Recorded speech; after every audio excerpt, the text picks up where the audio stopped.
dans la vie de tous les jours, même si tu fais ta vie de ton côté, tu peux être amené à aider certains, ton proche ou bien quelqu'un qui aura besoin d'aide. Je pourrais presque dire que c'est un destin ou une destinée, parce que bon, aider les autres, je sais pas, pour ainsi dire, c'est instinctif.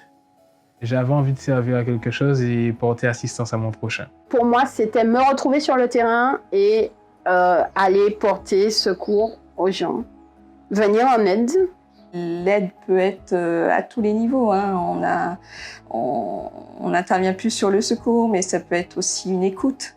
J'ai telle chose, qu'est-ce que je peux faire? La personne te pose la question et tu deviens à ce moment-là comme un référent. S'il y a des incidents, comme ma famille sait que je suis secouriste, la plupart du temps, ils s'adressent à moi. Ça veut dire que dans la vie, quand on est plus tourné vers les gens viennent plus vers toi. Soutenir les gens quand ils en ont besoin, ça paraît naturel quand on a cet état d'esprit. Laisser son petit loisir d'un côté puis se dire je me mets à la disposition de l'autre qui aura besoin de moi. C'est cet esprit-là.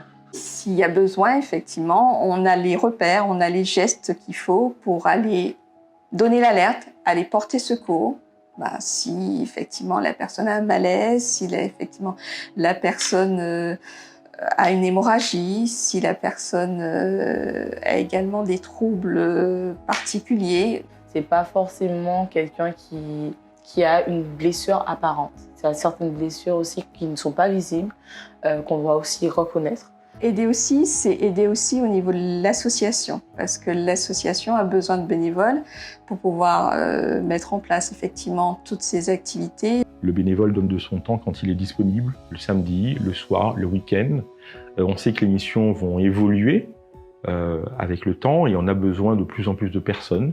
Que plus de monde nous rejoigne et agrandisse la belle famille qui est déjà formée au sein de la protection civile de Martinique. Chacun de nous a des capacités. Ça peut être physique, ça peut être mental, ça peut être d'organisation.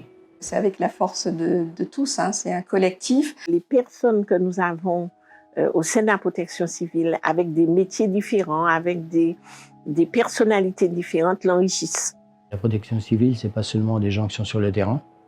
C'est pas des gens qui vont défoncer les murs ou couper des arbres. Si on a d'autres compétences, on peut les utiliser. Ça peut être aussi des gens qui préparent le matériel, qui organisent, qui contrôlent.